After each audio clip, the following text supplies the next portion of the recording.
हाँ जी गाइस, एक और संडे एंड संडे के साथ आता है सरकास्टिक संडे। बहुत सारी इंटरेस्टिंग अपडेट्स आपके लिए फिर से लेके आ गया हूं टेल्को एंड टेक की।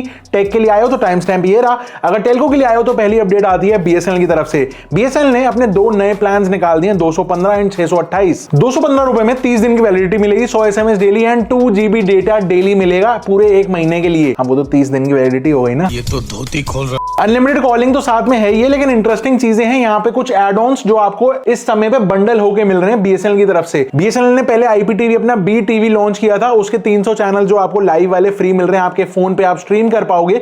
ये सर्विस इन्होंने स्टार्ट कर दी है पुडुचेरी से एंड धीरे धीरे अब वो सब जगह पर भी आ जाएगी। इसके अलावा बात करें 628 वाले प्लान की, तो उसके अंदर 3 GB डेटा पर डे मिलेगा 84 दिनों के लिए एंड बाकी सारे बेनिफिट सेम रहेंगे जो 215 वाले प्लान के अंदर मिल रहे हैं। लेकिन साथ में ना यहाँ पे सब्सक्राइबर्स को कुछ कॉम्प्लीमेंट्री सर्विसेज मिलेंगी, जैसे जिंक की music service, wow entertainment and BSNL की अपनी जो हेलो ट्यून्स हैं वो भी यहाँ पे बंडल होके मिलेंगी। तो बीएसएनएल वाले खुश हो जाओ, और अगर ये प्लान्स दोनों मस्त लगे तो वीडियो को लाइक यहीं से ही कर देना। नेक्स्ट अपडेट पे चलते हैं। तो ट्राई ने ये बताया कि टेलीकॉम ऑपरेटर्स का जो रेवेन्यू है ना वो 11% से बूम कर गया है। ये जो इंक्रीमेंट है ये पर्टिकुलरली देखा गया सितंबर वाले क्वार्टर में, स्पेशली जब टैरिफ हाइक्स हो गए थे उसके बाद। ऑब्वियसली रेवेन्यू बूम करेगा ही, 20-20, 25-25% पैसे बढ़ा दोगे तो और क्या एक्सपेक्ट कर रहे थे मतलब रेवेन्यू से। एजीआर 13% से ग्रो किया है एंड एआरपीयू एवरेज रेवेन्यू पर यूजर जो है वो यहाँ पे 9.6% से इंक्रीज हो गया है। और नोट करने वाली बात यह है कि इंक्रीमेंट वाले नंबर्स तब देखने को मिल रहे हैं जब स्पेशली मोबाइल के जो सब्सक्राइबर बेस है वो कम होता जा रहा है, क्योंकि मोस्टली लोग अपनी सेकेंडरी सिम को हटाते जा रहे हैं क्योंकि एक ही रिचार्ज इतना महंगा पड़ रहा है। अगर नंबर्स की बात करें तो एयरटेल का जो रेवेन्यू है वो सबसे ज्यादा ग्रो हुआ है 24%, जियो का 14%, वीआई का 4.3% एंड बीएसएनएल का यहाँ पे सिर्फ 1.54%, क्योंकि उनका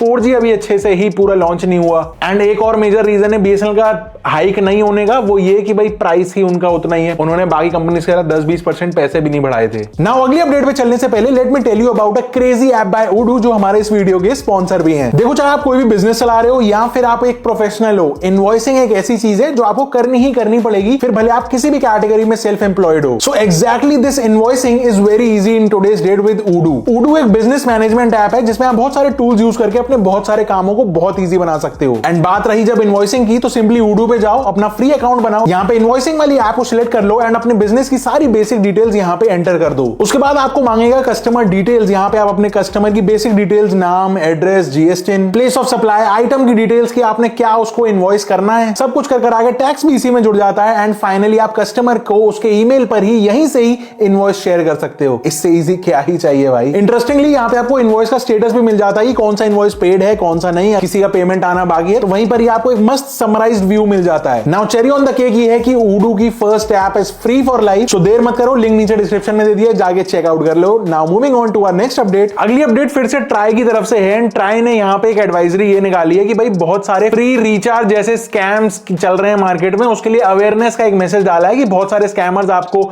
मैसेज कर सकते हैं, टेक्स्ट कर सकते हैं, साथ में लिंक्स वगैरह शेयर कर सकते हैं कि ट्राई की तरफ से 3 महीने फ्री इंटरनेट का ऑफर निकला है या फिर इतने GB डेटा फ्री में मिल रही है किसी भी कंपनी से। तो कृपया करके ऐसे किसी भी लिंक पे क्लिक ना करें।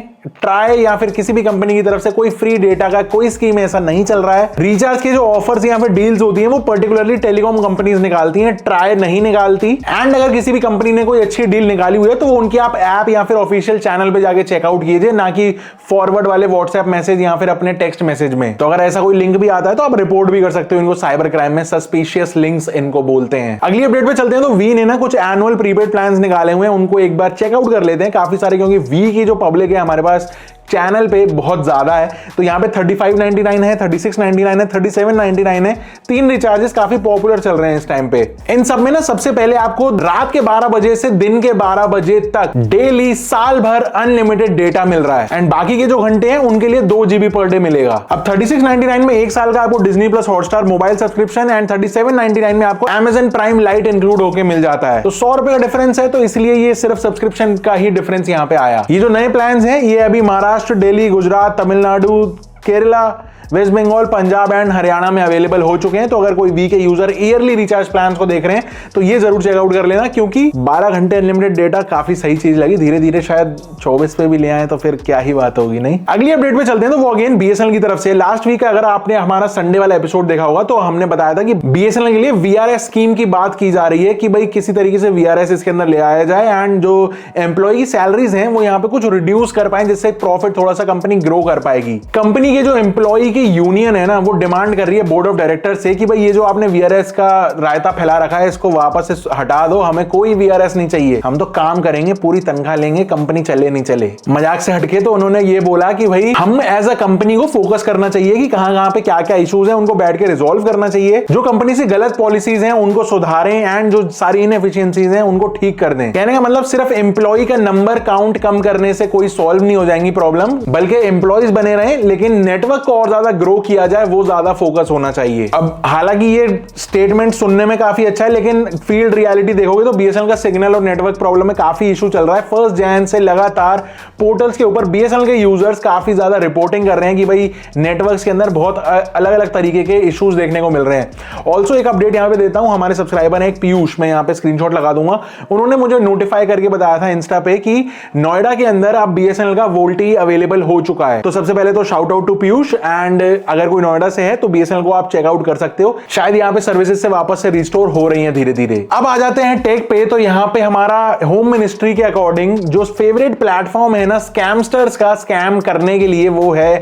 व्हाट्सएप। मतलब स्कैमर्स का फेवरेट सोशल मीडिया। मतलब इन्होंने ना एक डेटा यहां पे दिखाया कि 2024 से पहले अगर हम 3 महीने के अंदर देखें तो 43,000 से ज्यादा जो स्कैम्स थे वो एग्जीक्यूट हो रहे थे व्हाट्सएप के ऊपर। सेकंड नंबर पे आता है 22,000 कंप्लेंट्स के साथ में यहां पे टेलीग्राम, एंड थर्ड नंबर पे आ जाता है इंस्टाग्राम विद 19,000 स्कैम की कंप्लेंट्स। ऑल्सो ये भी बताया गया कि स्कैमर जो है ना वो गूगल एडवर्टाइजमेंट का बहुत ज्यादा हेल्प लेते हैं। वो बेसिकली क्या करते हैं, किसी भी अच्छी वेबसाइट का क्लोन बना देंगे या फिर कोई ऐसी सर्विस वेबसाइट का क्लोन बना देंगे जो माइनर एक स्पेलिंग मिस्टेक का फर्क होगा, देन गूगल को वहां पे एड्स का पैसा खर्च कर करके उसको रैंक में ऊपर ले आएंगे, एंड वहां पे जब कोई क्लिक करके कुछ भी खरीद लेता है तो वो पैसा वहां पे ड्यूप हो जाता है। लेकिन अच्छी बात यह है कि इंडियन साइबर क्राइम का जो पूरा सेंटर है वो काम कर रहे हैं गूगल के साथ कि इस तरीके की प्रॉब्लम्स को किसी तरीके से सॉल्व किया जाए। अगली अपडेट पे चलते हैं तो आती है एक्स की तरफ से। हर हफ्ते कोई ना कोई इलॉन मस्क की कोई ना कोई खबर आई जाती है, तो इलॉन मस्क ने अपना नाम एक्स पे बदल के रख लिया है केकीएस मैक्सिमस। सो बेसिकली ये भाई पहली बार नहीं है जो ये किसी मीम कॉइन को प्रमोट कर रहे हो, ये एक मीम कॉइन है जो कि क्रिप्टो के अंदर लिस्टेड था, एंड इनका नाम बदलते ही वो फ्यू रॉकेट हो गया भाई, और पता नहीं कितने हजारों लाखों % का वहां पे रिटर्न मिल गया। शायद इलॉन को ही, क्योंकि उन्होंने ही पहले पूरा स्टॉक करके रख लिया होगा। बाकी लोगों को कितना कुछ, अगर आपने कुछ पैसा बनाया हो तो नीचे कमेंट करके बताना, मैं नहीं बना पाया भाई। अगली अपडेट एप्पल की तरफ से है, तो एप्पल ने यहाँ पे $95 मिलियन का एक फाइन पे करने को रेडी है,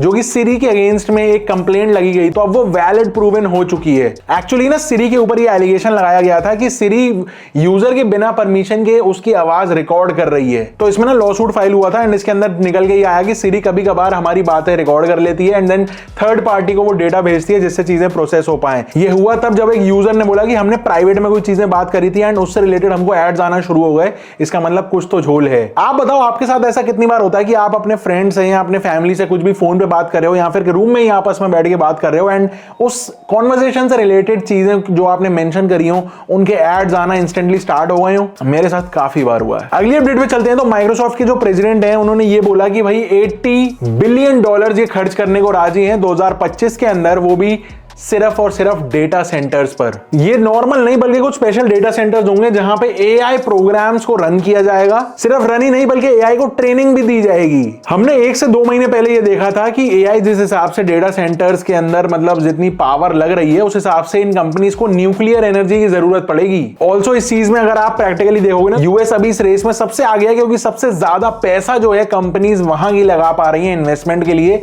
एआई के प्रोग्राम्स को ट्रेन और रन करने के लिए। एंड आज की जो फाइनल अपडेट आती है वो आती है इंडिया के स्मार्टफोन बिजनेस को लेके, जो 2025 में बताया जा रहा है $50 बिलियन को क्रॉस कर जाएगा। ये नंबर अगर 2021 का देखा जाए ना तो वो था $37.9 बिलियन। वहां से अब तक अप्रोक्सीमेटली 25 to 30% इंक्रीज। ऑल्सो 2026 साल में बताया जा रहा है कि एक एवरेज सेलिंग प्राइस जो है ना फोन्स का वो 26,000 का एस्टिमेट किया जा रहा है, जो कि अभी के लिए एक मिड सेगमेंट माना जाता है। एंड पूरे इंडिया के शिपमेंट्स का अगर एक एवरेज सेलिंग प्राइस 26,000 आ रहा है ना, ये एक बहुत ही शॉकिंग चीज है, मतलब कि लोगों की स्पेंडिंग पावर बहुत ज्यादा बढ़ रही है। सस्ती चीजें या 10,000 के अंदर कुछ या तो अच्छा आ नहीं रहा या फिर लोगों को पसंद ही नहीं आ रहा है। बेसिकली कंज्यूमर्स अब प्रीमियम और अल्ट्रा प्रीमियम वाली चीजों को पसंद कर रहे हैं। इसीलिए आप देखोगे कि एप्पल का इंडिया के अंदर शेयर काफी ज्यादा पहले से बढ़ गया है। एंड ऑल्सो सैमसंग की जो अल्ट्रा सीरीज है उसकी सेल्स भी पहले से बहुत ज्यादा ऊपर निकल चुकी हैं। दूसरी तरफ अफोर्डेबल कैटेगरीज के अंदर यहाँ पे वन प्लस, ओप्पो, वीवो जैसे जो ब्रांड्स हैं तीनों भाई बहन नहीं, लेकिन एक ही अम्ब्रेला ब्रांड के अंदर ही है, लेकिन ये अलग अलग डिवाइड होकर के ना डिवाइड एंड रूल वाली चीज खेलते हैं। कोई बोलता है मेरा कैमरा अच्छा है, कोई बोलता है मेरा डिजाइन अच्छा है, और कोई बोलता है कि मैं स्टॉक एंड्रॉइड टाइप की फील देता हूं। तो इस तरीके से कर करके डिवाइड एंड रूल करके ज्यादातर इंडियन मार्केट को कैप्चर कर लेते हैं। आपको क्या लगता है, आप कौन से ब्रांड का फोन यूज कर रहे हो, नीचे कमेंट करके बताना। एंड ओडो को जरूर चेकआउट कर लेना, लिंक नीचे डिस्क्रिप्शन में दे दिया है। I will see you in the next one. Video पसंद आई तो लाइक कर देना, सब्सक्राइब कर देना चैनल को। Until next time, stay safe, stay सकाश, स्टे सी या एंड गुड बाय।